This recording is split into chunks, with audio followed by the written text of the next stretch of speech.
ಲೋಕಸಭಾ ಅಖಾಡದಲ್ಲಿ ಮಹತ್ವದ ಬೆಳವಣಿಗೆ ನಡೆದಿದೆ. ಮುನಿಸು ಮರೆತು 6 ವರ್ಷಗಳ ಬಳಿಕ ಒಂದಾಗಿದ್ದಾರೆ ಕುಚುಕು ಸ್ನೇಹಿತರು ಶ್ರೀನಿವಾಸ್ ಪ್ರಸಾದ್ ಮತ್ತು ಸಿಎಂ ಸಿದ್ದರಾಮಯ್ಯ ಮತ್ತೆ ಭೇಟಿಯಾಗಿದ್ದಾರೆ.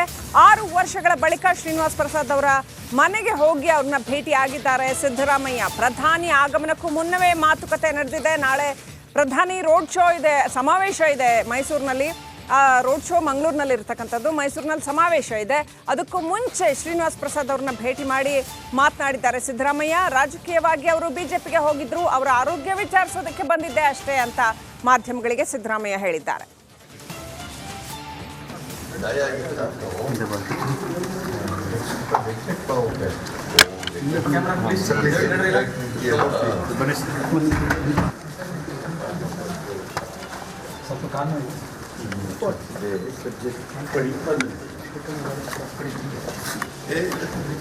ಇದೇ ತಗಡ ಮಗಣ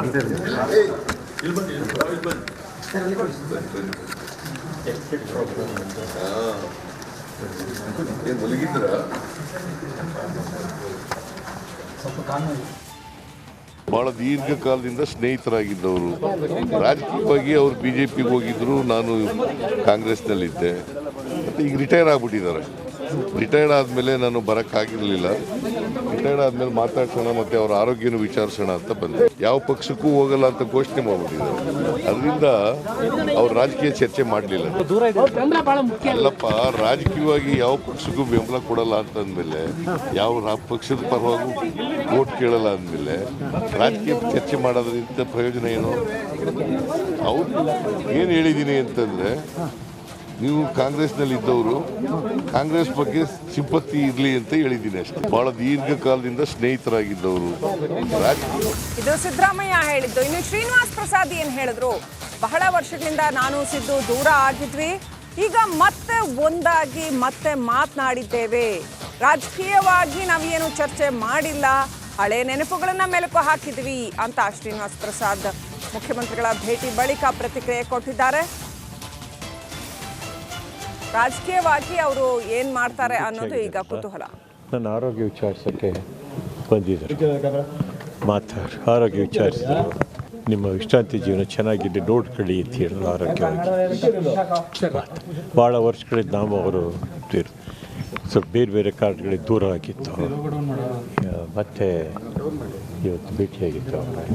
ಅಷ್ಟು ದೀರ್ಘವಾಗಿ ಚರ್ಚೆ ಆಗಲಿಲ್ಲ, ರಾಜಕಾರಣ ಚರ್ಚೆ ಆಗಲಿಲ್ಲ, ಚರ್ಚೆ ಮಾಡಲಿಲ್ಲ ರಾಜಕಾರಣದ ಬಗ್ಗೆ. ಬೇರೆ ಬೇರೆ ನೆನಪುಗಳು ನಾವು ಮಾಡ್ಕೊಂಡು ಅಷ್ಟೇ. ಕಾಂಗ್ರೆಸ್ ಪಕ್ಷಕ್ಕೆ ಬೆಂಬಲ ಕೊಡಿ ಅಂತ ಅವ್ರು ಈಗಾಗಲೇ ನಿವೃತ್ತಿ ಘೋಷಣೆ ಮಾಡಿದ್ದಾರೆ. 1-2 ನಿಮಿಷಗಳ ಕಾಲ ತುಂಬ ಚೆನ್ನಾಗಿತ್ತು, ಭಾಳ ಆತ್ಮೀಯವಾಗಿತ್ತು. ಈಗ ನಾನು ರಾಜಕೀಯದಿಂದ ನಿವೃತ್ತಿಯಾಗಿದ್ದಾರಲ್ಲ, ನನ್ನ ಆರೋಗ್ಯ ವಿಚಾರ. ನಮ್ಮ ಪ್ರತಿನಿಧಿ ವಿನೋದ್ ಕನೆಕ್ಟ್ ಆಗಿದ್ದಾರೆ. ವಿನೋದ್, ಮನೆಗೆದ್ದು ಮಾರ್ಗೆಲ್ಲು ಅಂತ ಕನ್ನಡದಲ್ಲಿ ಒಂದು ಗಾದೆ ಇದೆ. ಅಂದರೆ ಫಸ್ಟು ನಮ್ಮ ಸ್ವಕ್ಷೇತ್ರ ಭಾಳ ಇಂಪಾರ್ಟೆಂಟು ಅಂತ. ಸಿದ್ದರಾಮಯ್ಯನವ್ರಿಗೂ ಕೂಡ ಮೈಸೂರು ಚಾಮರಾಜನಗರವನ್ನು ಶತಾಯ ಗತಾಯ ಸಂಪೂರ್ಣ ತನ್ನ ತೆಕ್ಕೆಯಲ್ಲಿ ಉಳಿಸ್ಕೊಳ್ಳೇಬೇಕಾದ ಅನಿವಾರ್ಯತೆ ಬಂದಿದೆಯಾ? ಹಾಗಾಗಿ ಅವರು ಲೀವ್ ನೋ ಸ್ಟೋನ್ ಅನ್ಟರ್ನ್ಡ್ ಅನ್ನೋ ಹಾಗೆ ಯಾವುದನ್ನೂ ಬಿಡದಂತೆ ಎಲ್ಲರನ್ನೂ ವಿಶ್ವಾಸಕ್ಕೆ ತಗೊಳ್ಳೋ ಕೆಲಸ ಮಾಡ್ತಾ ಇದ್ದಾರಾ? ಏನು ನಡೆದಿದೆ ವಿನೋದ್?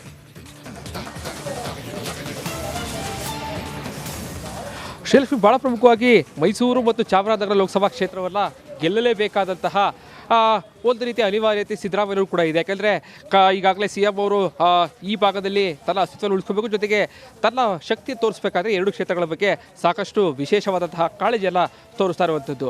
ಈಗಾಗಲೇ ಕಳೆದ 20 ದಿನಗಳಲ್ಲಿ 3 ಬಾರಿ ಮೈಸೂರಿಗೆ ಭೇಟಿ, ಮೈಸೂರು ಮತ್ತು ಚಾಮರಾಜನಗರಕ್ಕೆ ಭೇಟಿಯನ್ನು ಕೊಟ್ಟಿದ್ದಾರೆ. ಇವತ್ತು ಮಹತ್ತರ ಬೆಳವಣಿಗೆ ಅಂತಂದರೆ, ಕಳೆದ ಹಲವು ವರ್ಷಗಳಿಂದಲೂ ಕೂಡ ಸಿದ್ದರಾಮಯ್ಯ ಮತ್ತು ಶ್ರೀನಿವಾಸ್ ಪ್ರಸಾದ್ ಅವರು ಮಾತುಕತೆಯಲ್ಲಿ ನಡೆಸಿರಲಿಲ್ಲ. ಅಂದರೆ ಯಾವಾಗ ಅವರು ಸಂಪುಟದಿಂದ ಕೈ ಬಿಟ್ಟಿದ್ರು ಅವತ್ತಿನಿಂದಲೂ ಕೂಡ ಪಕ್ಷವನ್ನು ಬಿಟ್ಟು ಬಿಜೆಪಿಯಲ್ಲಿ ಸೇರಿದ್ರು. ಸಂಸದರಾಗೂ ಕೂಡ ಪ್ರಸಾದ್ ಅವರು ಆಯ್ಕೆಯಾಗಿದ್ದರು. ಅವತ್ತಿನಿಂದ ಇವತ್ತಿನವರೆಗೂ ಕೂಡ ಒಂದು ಬಾರಿಯೂ ಕೂಡ ಮಾತನಾಡಿರಲಿಲ್ಲ. ಆದರೆ ಇವತ್ತು ಈಗಾಗಲೇ ಮೈಸೂರು ಮತ್ತು ಚಾಮರಾಜನಗರ ಲೋಕಸಭಾ ಕ್ಷೇತ್ರದಲ್ಲಿ ಅತಿ ಹೆಚ್ಚು ದಲಿತ ಸಮುದಾಯದ ಮತಗಳಿದ್ದಾವೆ. ಶ್ರೀನಿವಾಸ್ ಪ್ರಸಾದ್ ಅವರು ಕೂಡ ದಲಿತ ಸಮುದಾಯದ ಪ್ರಭಾವಿ ನಾಯಕರಾಗಿದ್ದಾರೆ. ಸೊ ಹೀಗಾಗಿ ಅವರ ಬೆಂಬಲವನ್ನು ಪಡೀಲೇಬೇಕು ಅಂತೇಳಿ ಇವತ್ತು ಏಕಾಏಕಿ ಸಿದ್ದರಾಮಯ್ಯನವರು ಶ್ರೀನಿವಾಸ್ ಪ್ರಸಾದ್ ಅವರ ಮನೆಗೆ ಬಂದಿದ್ದರು. ಅಂದರೆ ನಿನ್ನೆ ರಾತ್ರಿಯೂ ಕೂಡ ಒಂದು ಸ್ಥಳೀಯ ನಾಯಕರ ಜೊತೆ ಮಾತುಕತೆ ನಡೆಸಿದರು. ಈ ಒಂದು ಸಂದರ್ಭದಲ್ಲಿ ಶ್ರೀನಿವಾಸ್ ಪ್ರಸಾದ್ ಅವರನ್ನ ಭೇಟಿ ಆಗದೇ ಇದ್ದಲ್ಲಿ ಅದರ ಎಫೆಕ್ಟ್ ಸಾಕಷ್ಟು ದೊಡ್ಡ ಮಟ್ಟದಲ್ಲಾಗುತ್ತೆ. ಸೊ ಹೀಗಾಗಿ ಒಂದು ಬಾರಿ ಅವರನ್ನ ಭೇಟಿ ಮಾಡಲೇಬೇಕು ಅಂತೇಳಿ ಸ್ಥಳೀಯ ನಾಯಕರು ಕೂಡ ಕೇಳ್ಕೊಂಡಿದ್ರು. ಸೊ ಹೀಗಾಗಿ ಇವತ್ತು ಏಕಾಏಕಿ ಬೆಳಿಗ್ಗೆ ಅವರೆಲ್ಲ ಭೇಟಿಯಾಗಿ ಅವರ ಬೆಂಬಲವನ್ನು ಕೂಡ ಪಡ್ಕೊಂಡಿದ್ದಾರೆ. ಒಂದು ಮಟ್ಟದಲ್ಲಿ ಶ್ರೀನಿವಾಸ್ ಪ್ರಸಾದ್ ಅವರು ಹೇಳಿದಾಗಲೇ ಕಾಂಗ್ರೆಸ್ಗೆ ಚಾಮರಾಜನಗರದಲ್ಲಿ ಉತ್ತಮವಾದಂತಹ ವಾತಾವರಣ ಇದೆ ಅಂತ ಹೇಳೋ ಮೂಲಕವಾಗಿ ಒಂದು ರೀತಿಯಲ್ಲಿ ಪರೋಕ್ಷವಾಗಿ ಕಾಂಗ್ರೆಸ್ಗೆ ಅವರು ಬೆಂಬಲವನ್ನು ಸೂಚಿಸಿರುವಂತೆ ಕಾಣ್ತಾ ಇದೆ. ಸುಮಾರು 20 ನಿಮಿಷಕ್ಕೂ ಹೆಚ್ಚು ಕಾಲ ಶ್ರೀನಿವಾಸ್ ಪ್ರಸಾದ್ ಮತ್ತು ಸಿದ್ದರಾಮಯ್ಯವರು ಪ್ರತ್ಯೇಕವಾಗಿ ಮಾತನಾಡಿದ್ದಾರೆ. ಸಹಜವಾಗಿಯೇ ರಾಜಕೀಯ ನಾಯಕರು ಮಾತಾಡೋ ಸಂದರ್ಭದಲ್ಲಿ ರಾಜಕಾರಣ ಚರ್ಚೆ ಆಗಿರುತ್ತೆ. ಸೊ ಹೀಗಾಗಿ ಇದು ಒಂದು ದೊಡ್ಡ ಮಟ್ಟದಲ್ಲಿ ಕಾಂಗ್ರೆಸ್ಗೆ ಪ್ಲಸ್ ಆಗುವಂತಹ ಸಾಧ್ಯತೆ ಕಾಣ್ತಾ ಇರುವಂಥದ್ದು. Srilakshmi, thank you. ಏನೋ ಡೀಟೇಲ್ಸ್ಗಾಗಿ